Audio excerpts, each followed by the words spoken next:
जय हिंद दोस्तों। आज हम बात करने वाले हैं एक न्यू संसद भवन के बारे में, क्योंकि अभी तक हम देखते चले आ रहे हैं कि लोग ऊपर ऊपर से बढ़ा के निकल जा रहे हैं एकदम कहानी की तरह, और एग्जाम के पॉइंट ऑफ व्यू से क्या पढ़ना क्या नहीं पढ़ना ये लोग नहीं बताते हैं। इसलिए हम आज नए संसद भवन के बारे में जानेंगे और ऐसा क्या कारण था जिसके लिए नया संसद बनाना पड़ा और गवर्नमेंट को मिलियन में खर्च करना पड़ा। तो कौन से कारण थे हम ये भी जानेंगे, और इसमें नए में और पुराने में कौन कौन सा अंतर है उसको हम बिल्कुल विस्तार से जानेंगे। और एग्जाम के पॉइंट ऑफ व्यू से जितने भी क्वेश्चन इसमें बनते हैं वो सारे क्वेश्चन को हम डिस्कस करेंगे।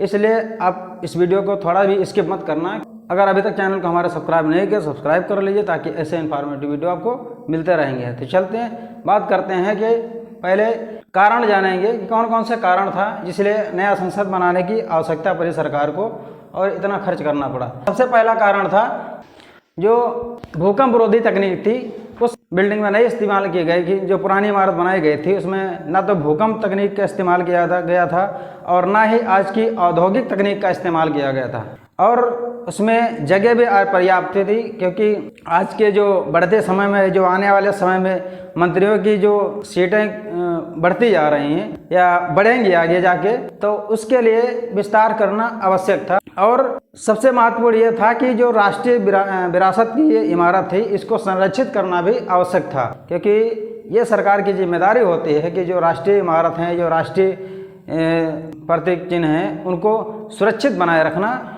ये सरकार का दायित्व होता है। इसीलिए आज के लिए नया संसद बनाने की आवश्यकता पड़ी।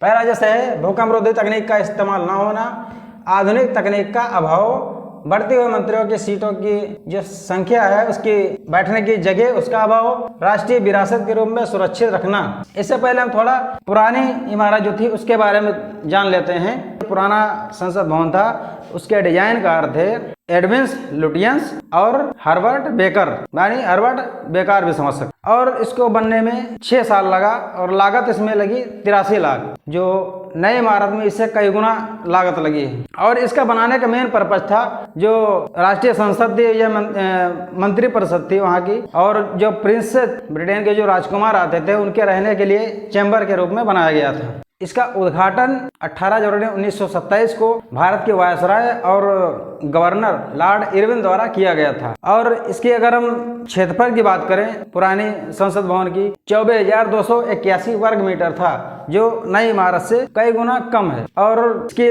लंबाई की बात करें तो यानी इसकी देखा जाए तो 170 मीटर है, यानी 170 मीटर इसका व्यास है, क्योंकि ये इमारत गोलाकार बनी हुई थी। और इसकी ऊंचाई की बात करें तो ऊंचाई इसकी 21 मीटर है। इसका जो सेंट्रल हॉल है उसमें लोकसभा और लाइब्रेरी कक्ष हैं, जिसके चारों तरफ गोलाकार संरचना है और जिसमें संसदीय समिति के कार्यालय और संसदीय मंत्रालयों के आवास प्रदान करते थे। ये ऐतिहासिक दृष्टि से बहुत ही महत्वपूर्ण ये पुरानी इमारत है, जो कि यहीं पर संविधान सभा का निर्माण हुआ था। और कहा जाता है कि ये इमारत जो मितावली का जो योगी मंदिर है उससे संबंधित है। और तो ये कुछ बेसिक पॉइंट थे जो पुरानी इमारत के थे, जो पुराने भवन के थे। और इसके बाद अब जानेंगे नया संसद भवन। 4 कारण थे: भूकंप विरोधी तकनीक का अभाव, आधुनिक तकनीक का अभाव, और बढ़ते हुए मंत्रियों की सीटों की जगह का अभाव, और राष्ट्रीय विरासत के रूप में सुरक्षित रखना।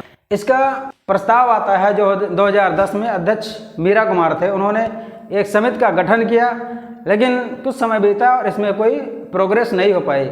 इसके बाद फिर 2019 में बीजेपी गवर्नमेंट ने सेंट्रल विस्टा परियोजना पुनर्निर्माण परियोजना शुरू की 2019 में। इसके बाद 10 दिसंबर 2020 को मोदी जी के द्वारा आधारशिला रखी जाती है। फिर डिजाइनकर्ता विमन पटेल थे और निर्माण कार्य जो इसका किया गया, इस प्रोजेक्ट का जो निर्माण किया गया एक टाटा प्रोजेक्ट लिमिटेड कंपनी है उसके द्वारा बनाया गया। और जो लागत लगी इसमें लगभग 970 करोड़ रुपया लगी है। और ये दोनों भवनों के अंतर के बारे में अगर बात करें तो क्षेत्रफल में अगर देखा जाए तो नया संसद भवन 64,500 वर्ग मीटर है और पुराना 24,281 वर्ग मीटर है। लोकसभा सीट की अगर बात करें तो नए में लोकसभा सीट 888 है और पुराने में 550 थी। अगर राज्यसभा की बात करें तो राज्यसभा में 384 हैं और पुराने संसद में 250 थी। नए में लागत 970 करोड़ लगी है और पुराने में 83 लाख लगी। ये उस समय 83 लाख में ही बन के तैयार हो गया था। और नए में भूकंप रोधी तकनीक अपनाई गई है जिससे सुरक्षा के लिहाज से, और नए में भूकंप रोधी तकनीक नहीं थी। और नए संसद भवन में बहुत सारी आधुनिक तकनीक से लैस है और पुराने में ऐसी कोई तकनीक का इस्तेमाल नहीं किया गया था। फिर इसका 28 मई 2023 को इसका उद्घाटन समारोह किया जाता है मोदी जी के द्वारा, और बहुत ही भव्य समारोह किया जाता है। फिर इसके बाद इस संसद भवन में 3 मुख्य द्वार हैं, जो क्रमशः एक का नाम ज्ञान द्वार है और दूसरे का शक्ति द्वार है और तीसरा कर्म द्वार है। इस तरह 3 द्वार मेन बनाए गए हैं और तीनों द्वारों पे 2-2 प्रतिमाएं लगाई गई हैं जो हमारे देश के लिए संबोधित करते हैं। पहला है गज, दूसरा है अश्व, तीसरा है गरुड़, चौथा है मकर, शार्दूला और हंस। इस तरह की 6 प्रतिमाएं तीनों गेट के पास लगाई गई हैं आमने सामने। और इसकी छत पे जो है एक बहुत बड़ा अशोक स्तंभ की जो मूर्ति है वो प्रतीक के रूप में लगाई गई, जो राष्ट्रीय चिन्ह है हमारा। और इसी अवसर पर मोदी जी ने एक 75 रुपये का सिक्का जारी किया था, जिसके एक तरफ अशोक चिन्ह बना हुआ है और एक तरफ जो नया संसद भवन बनाया गया इसकी आकृति बनाई गई है। और इसका निर्माण कोलकाता स्थित टकसाल में किया गया है। और इसके बाद कुछ और पॉइंट की अगर बात करें हम, तो लोकसभा की थीम जो बनाई गई है वो मोर है, जो राष्ट्रीय पक्षी हमारे देश का है, उसके नाम पर थीम बनाई गई है। और राज्यसभा की जो थीम है वो कमल है, एक कमल की थीम के अनुसार इसको डिजाइन किया गया है। और फिर प्रतीक चिन्ह, इसको सत्ता हस्तांतरण करने के लिए एक प्रतीक चिन्ह लाया गया है जो पहले से इलाहाबाद संग्रहालय में रखा था। इसको ये सेंगोल कहा जाता है। सेंगोल ये सबसे पहले 15 अगस्त 1947 को जब ब्रिटेन ने अधिकार सौंपा भारत को, यानी यहाँ के जो गवर्नर थे माउंटबेटन, उन्होंने जब भारत की शक्ति भारत के हाथों में दिया तो उसने कहा कि क्या आप इसको एक कोई प्रतीक के रूप में देना चाहते हैं। तो माउंटबेटन को एक सेंगोल दिया गया, जिसके द्वारा वो प्रधानमंत्री जो थे हमारे देश के पंडित जवाहरलाल नेहरू, उनको दिया गया।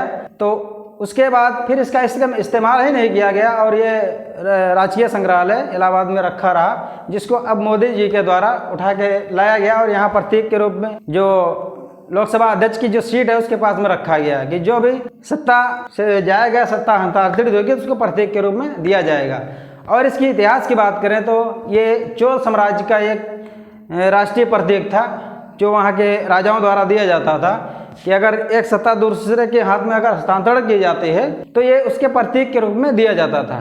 भवन की छत पर जो है एक अशोक चिन्ह लगाया गया है जो भव्यता को दर्शाता है। इसके बाद इसकी वजन की बात करें तो 9500 किलोग्राम का है और ऊंचाई की बात करें तो ये 6.5 मीटर ऊंचा है। अशोक चिन्ह जो है जो छत पर सबसे ऊंचे लगाया गया है ये 6.5 मीटर ऊंचा है। तो ये कुछ बेसिक पॉइंट थे जो आपको जानना बहुत जरूरी था। इसी के साथ मिलते हैं अगले वीडियो में, तब तक के लिए जय हिंद, जय भारत।